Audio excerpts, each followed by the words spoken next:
UFC San Diego full card predictions and the betting breakdown. Main event, Marlon Vera versus Dominick Cruz. We're going to talk about each of the matchups on the card. Make sure you guys smash that like button. If you're new to the channel, subscribe.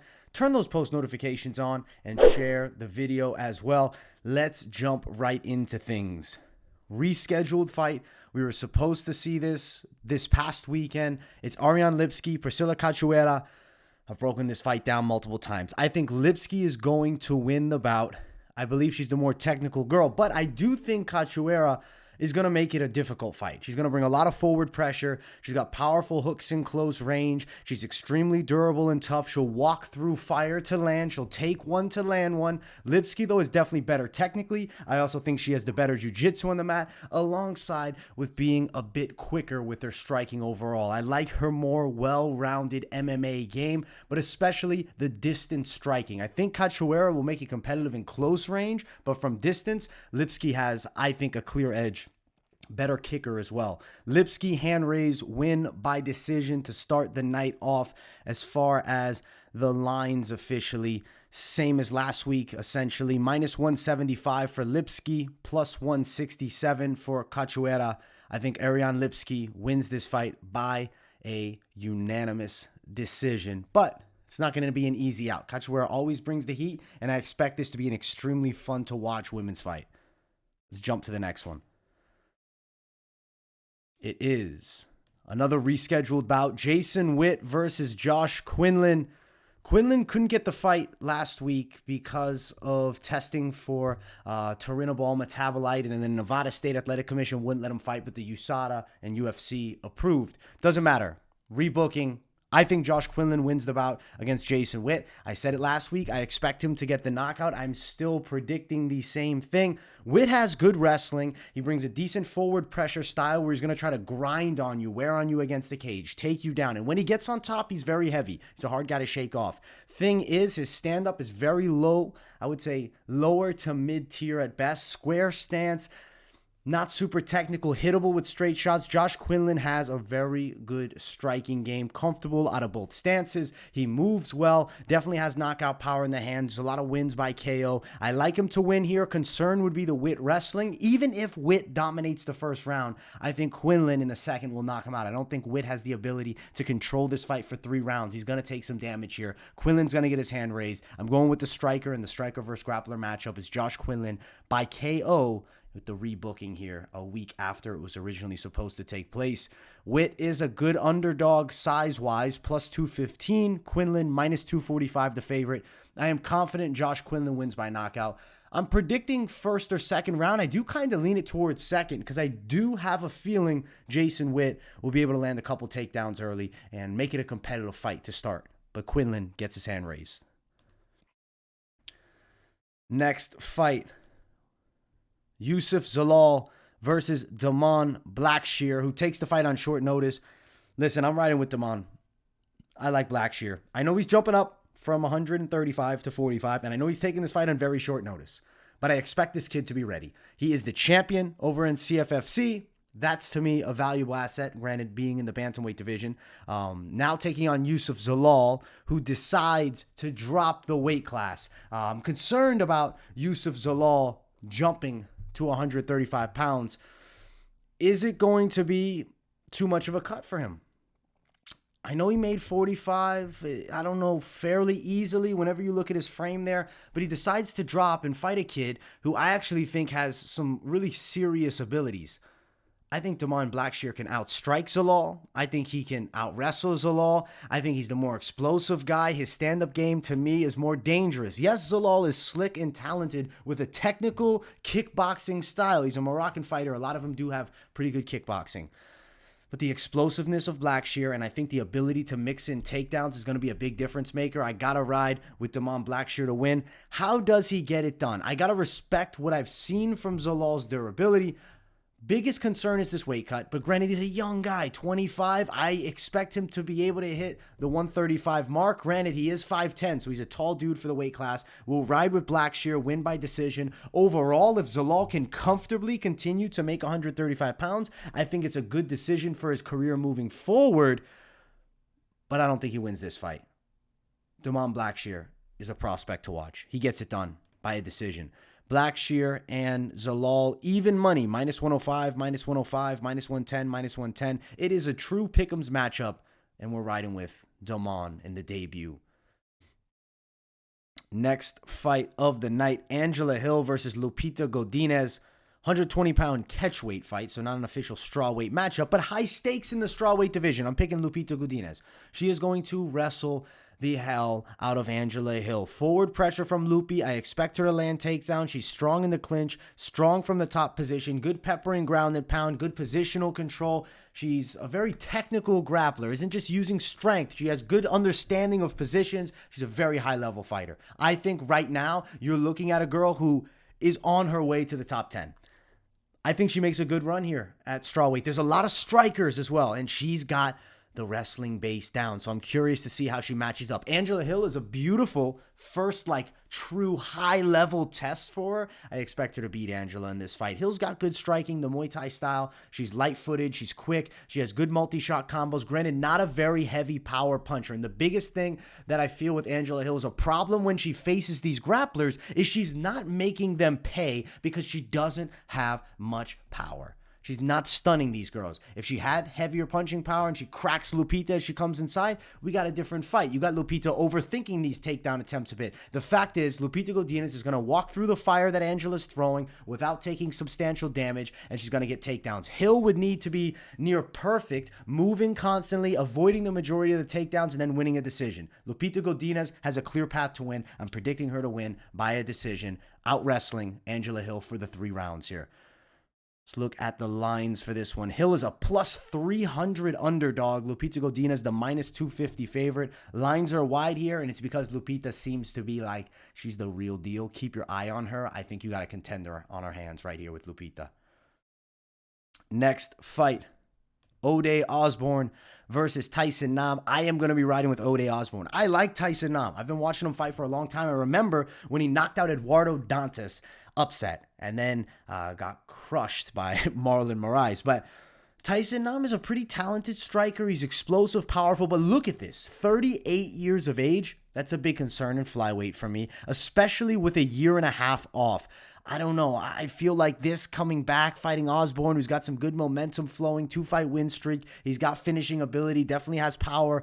Had a hard fight against CJ Vergara, and then was able to destroy Zaruk Adeshev in a shot. I think Tyson Nam, when you look back at that Schnell fight, there's moments where I see a guy like Osbourne touching him up. Also, Osbourne with the 4-inch reach advantage. I think he brings a speed advantage striking.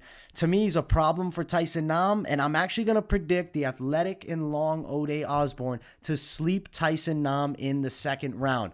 Even though Nam is good technically, I like the way he comes forward with power, heavy low kicks, good jab hook setups. Right now, I'm not expecting him to be on his best game we've ever seen. I expect a decline, and you have Osbourne on the uphill. I think he's getting better. Ode Osbourne should win the fight. I'm saying knockout in the second round for Ode, and he's going to beat Tyson Nam here in the flyweight division. Looking at the lines, Ode Osbourne, he is a big favorite, minus 225. Tyson Nam plus 198 as the dog. We are riding Ode Osbourne for the win over Tyson Nam. Next fight of the night, Gabriel Benítez versus Charlie Ontiveros. I don't even understand how Ontiveros is still in the UFC. I thought they'd be cutting him by now, but I guess they're doing him a solid because he took that short notice bout with Kevin Holland and whatnot. He's not UFC level. He's awkward as hell, and there are moments where he could be super dangerous. I mean, that weird axe kick he did on Steve Garcia had him hurt, but then ultimately gets ground and pounded for the finish. And he's fighting a past his prime Gabe Benítez. I'm picking Gabe Benítez to win. I can't pick against him here because Ontiveros technically is not good. Gabriel Benítez is 100% the better technical striker. My concern is he shot? He's lost 2 in a row. You look at the past few. You look at the losses. He loses by KO to Billy Q, KO to Onama, decision against Omar Morales, and then Sadiq Youssef KO'd him, and then his win against Justin James. He gets a knockout, but Justin James not UFC caliber anymore. Ontiveros is awkward. I expect Benítez to rip him with some hard kicks. I know Ontiveros is a Taekwondo striker, so I do think it's going to be an interesting battle striking, but come on. Benítez cannot lose this fight. If he loses this fight, he needs to call it a career because Ontiveros, in my honest opinion, is not UFC caliber. He lacks the grappling 100%. I actually think Gabe Benítez might decide, let me take this dude to the floor, and I think he's going to have a ton of success on the mat, though he's said to be the hardest kicker from AKA. That's what Javier Mendez says when he holds pads for him. We've heard this for years, and he does kick fucking hard, and I expect him to kick the shit out of Charlie Ontiveros. I'm going Benítez by knockout. I'm going to say second round. Don't be surprised, though, if he decides to mix in some takedowns and he TKOs Ontiveros on the floor, who at this point I think has a subpar grappling game. Ontiveros plus 310, Benítez minus 330, insanely wide odds, but Benítez should get it done. But shit, past this prime, could be a scary bet. Next fight is our featured prelim of the night, heavyweight Łukasz Brzeski versus Martin Buday.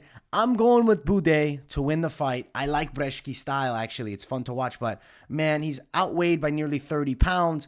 Buday is going to wear on him against the cage. That's what I'm expecting. If you look at Buday's striking style, it's a very stiff, plodding heavyweight style. It reminds me of like a true old school heavyweight / European flow where it's just taking his time, moving forward. Okay punches, not a ton of pop on him, but he wants to close this inside. Granted, he does have knockout power. Depends on the matchup. To me, Brzeski's a dangerous striker as well. I like his kickboxing skill set. I don't think he's going to be necessarily an easy matchup because Brzeski's actually a pretty good combination puncher from close range, but I expect Buday to use the weight advantage. He's going to wear on Brzeski against the cage. He's going to tire his arms out, and then later in the fight, I think he could have success with the striking.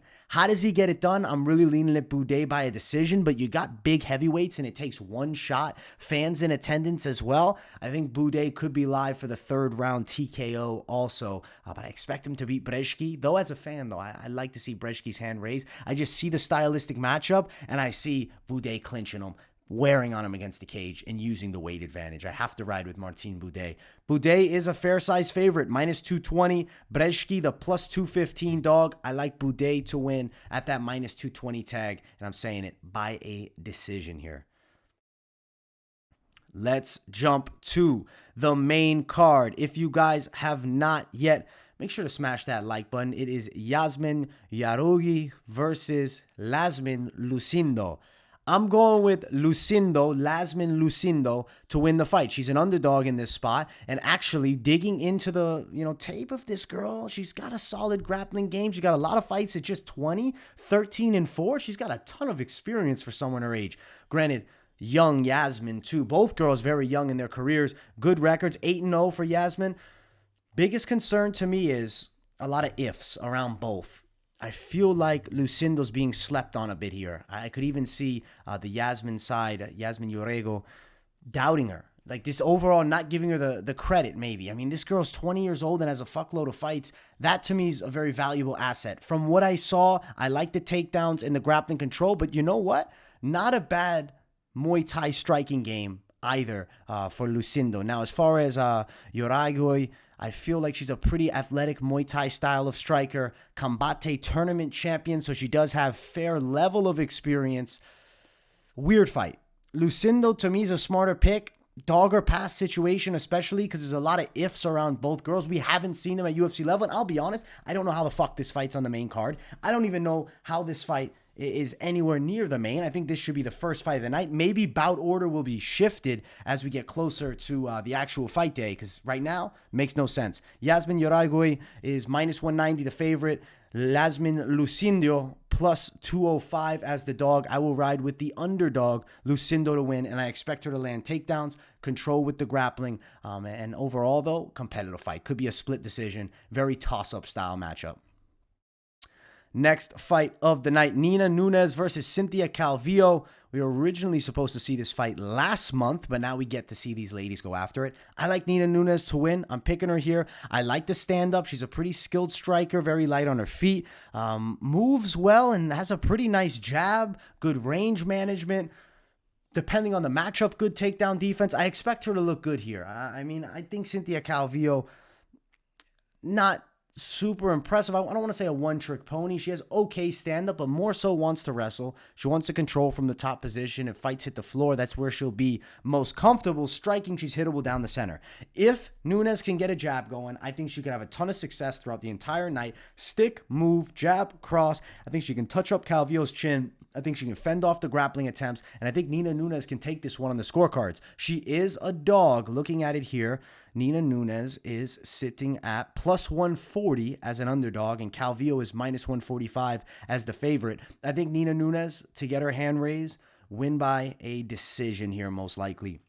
I expect her to beat Cynthia Calvillo on the cards, outstriking her. I like the distance management, and also, I mean, Amanda Nunes, her wife, is the best training partner a female fighter could have.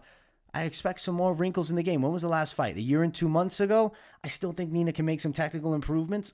And when I see her at her best, I like what I see. Nina Nunes win decision over Cynthia Calvillo in this fight here. Let's get to the next one. Devin Clark versus Azamat Murzanikhanov. You can't put together kind of like a weirder crossroads fight. You have Azamat, who's this 11-0 Russian guy on the rise up, seems to be pretty damn good. Granted, wasn't impressed against Chukwi. And then you got Devin Clark, who's Mr. on-off, but he's proven tough and durable. I'm going to ride with Devin Clark to take a decision. I think Murzanikhanov can definitely catch him striking, but how's he going to deal with the constant pressure from Clark? Wrestling base, a lot of forward momentum and pressure, clinching, wearing on him. Devin Clark is fine with chain wrestling all night and limited striking. Like, he doesn't care if he doesn't even land a ton of shots. He can just wear on you, tire out Murzanikhanov. You look at that fight against Chukwi, Murzanikhanov's stand-up was actually put to the test. And up until that third round in the knockout, I think he's in a competitive / losing the fight. Tafon Chukwi was kind of having his numbers standing up, and then you look how bad Chukwi was just knocked out in the last one. Murzanikhanov is pretty good. He's got an enjoyable style to watch with the southpaw stance, with the karate-esh kickboxing game, good overhands in close range, a little undersized for light heavyweight. Granted, Clark is not a huge light heavyweight, a little taller. I think better offensive wrestling. If not, though, just wearing on Azamat Murzanikhanov against the cage. I think Devin Clark wins. I'm just not super impressed by Murzanikhanov. I know he's 11-0, but I feel like we got a guy who hasn't proved a ton to us. Let's see if he can do it against Devin Clark. For right now, I got to ride with the brown bear, Devin Clark, to get a decision, going with the veteran in this matchup. And the veteran's younger also. Looking at the lines, Clark is a dog, plus 147. Murzanikhanov, minus 163, the favorite. He wasn't impressive in his debut. It's interesting to see him as a fair-size favorite. I like Devin Clark. Hand raise. Win by decision. Next fight of the night. Gerald Meerschaert and Bruno Silva. I'm picking Bruno Silva to win by emphatic knockout. If you look at Bruno Silva's game, he's a very good kickboxer with forward pressure. I like the hooks. I like the low kicks. I like the knockout power. I like the fact that he went distance with Alex Pereira. Bruno Silva can fight, and he's well-rounded, too. He definitely can compete on the floor. Gerald Meerschaert is more of a one-trick pony. He's got a very good jiu-jitsu game. He's a bit of a submission ace, awkward southpaw, hittable down the center. He's a stiff striker. When he's standing up, I'm concerned, especially against a guy like Bruno Silva. We've seen Meerschaert knocked out multiple times. I expect him to get knocked out here in the first round. I'm going Bruno Silva KO. I think he gets it done with the hands. Meerschaert may look to pull guard, to be 100% real with you guys, because I don't think he wants to stand up for very long with Bruno. Bruno Silva, the line for this matchup, let's find it here. Minus 270 is a large favorite. Meerschaert plus 240 is the dog. I think very low likelihood Meerschaert gets a sub here. Silva's pretty well-rounded. He's got a ton of pro experience, and I think he's still a problem at middleweight. He's got a loss now to the number one contender. I think with a win, Bruno Silva gets things going. He could find himself in the mix of that top 10, top 15, maybe even in the next fight if he looks impressive against Meerschaert. Bruno Silva, win, KO. Next fight of the night. Co-main event, David Onama and Nate Landwehr. I'm picking David Onama to win. I will say this. I don't know how this is the co-main event. The fight nights are just kind of, I don't know, not getting stacked enough. Because this, to me, isn't a co-main. I like both guys. I've met Nate Landwehr, actually. He's a pretty nice dude. Nate Landwehr is tough. He's durable. He comes forward with pressure. He beat Darren Elkins, which I hold to fairly high regard. You got a guy who's well-rounded with wrestling and striking. Granted, isn't super impressive anywhere. And guys that tend to beat him, especially knock him out, are explosive strikers who have sneaky attacks. David Onama got sneaky knockout power. He's going to land a big straight shot and put Nate Landwehr to sleep sometime early. I'm thinking first or second round knockout. Onama can definitely start very fast. He's a superb athlete as well. Comfortable out of both stances. Very good kicking game. Very good hands. A lot of potential. Trains alongside James Krause that Glory MMA and Fitness. I expect this kid to come along well. 10-1 record. Featherweight division. Prospect 100%. I think David Onama gets a KO against Nate Landwehr in a co-main event spot, which is huge for him. Looking at the lines here, Nate Landwehr is the plus 185 dog. Onama the minus 200 favorite. I like David Onama to win, and I'm banking on him too to get the KO. I think he sleeps Nate Landwehr here. Let's jump to the main event of the evening. If you guys have not yet, make sure to smash the hell out of that like button and subscribe if you're new to the channel. It is Marlon Chito Vera versus Dominick Cruz. I'm picking Marlon Vera. I expect him to attack the legs of Dominick Cruz. I know Dominick Cruz has some of the best movement in mixed martial arts. An extremely unique flow. He avoids strikes very well, hands low style. Vera, more of your traditional Thai boxing / kickboxing style. He's very quick though, and he does throw a lot of power in the low kicks. I like his boxing too. He's pretty solid with his straight shots. He's got power in the hooks. You got a competent grappling skill set with Marlon Vera too. Let's not forget he was more so known for the grappling at one point. Now has developed this demonic striking game where he can destroy a lot of people. Beating Rob Font to me is still a pretty impressive win. Dominick Cruz, offensively, I don't see him having finishing ability to stop a Marlon Vera. I think he maybe looks to wrestle, and I think Vera will surprise him with very good takedown defense. I think you're going to see success standing for Marlon. I think he's going to hurt Dominick Cruz, and I'm actually banking on Marlon Vera, 3rd, 4th round KO, stopping the Dominator, Dominick Cruz, and I feel like Marlon Vera is maybe next in line for a title shot. Depending on the Aldo Morabdivashvili fight, Marlon Vera is extremely close to fighting for that belt. You look at the top guys right now, this weight class is in a very interesting spot. Aljamain probably fighting Dillashaw. Cejudo teasing a comeback. Yan versus O'Malley, high stakes fight. Aldo Morabdivashvili, high stakes fight. Granted, Merab won't fight against Aljo, so he's kind of fucked himself out of the title picture, unfortunately. Vera Cruz, winner of this fight's right in the mix. I'm going to bank on Marlon Vera to stop Dominick Cruz. Even though Dominick, I do think, could land some decent overhands with, closing distance awkwardly, I don't necessarily think Marlon Vera will be too affected. The durability of him, the offensive onslaught, I expect him to destroy the legs, and I do think he's going to stop Dominick Cruz in the 3rd or 4th round here. Looking at the lines for this one, Vera is the favorite, minus 188. Cruz plus 183 is the dog. I like Marlon Vera to win, and I think he's stamping his ticket as potentially next in line for the title, and he's a superstar. I love Marlon Vera, man. I think that honestly, he's a guy you can get behind. He can build a huge fan base. I think he already kind of has, and he's on the way to. I know Dominick Cruz at one point was shit-talking Vera's Instagram, but when you compare the statistics of like to view to follow ratio, Marlon Vera blows Dominick Cruz out of the water with that statistic. So I don't know what he was talking about, saying people don't care about Marlon Vera, because I care, and so do the majority of you guys. Thank you all so much for watching. I hope you guys enjoyed the breakdown. Marlon Vera for the win in the main. I would give this card a solid B-. I don't think it's fantastic, but I don't think it's bad. There's still some pretty good fights, but a bit of lesser known fighters in a couple of the matchups. I'll say a B-, maybe B flat, but we'll call it a B- because it's not at the apex. I hope you guys enjoyed. Thank you all so much for watching. Smash the hell out of that like button. If you're new, subscribe to the channel. Turn those post notifications on and share the video as well. Let me know in the comments what you guys think. And if you don't have anything to say, but you just enjoy the content, drop a W in the chat to boost the algorithm. As always, road to 9,000 subscribers, getting closer and closer to 10K. Let's get it, guys. Much love, peace, and I will see you all in the next one.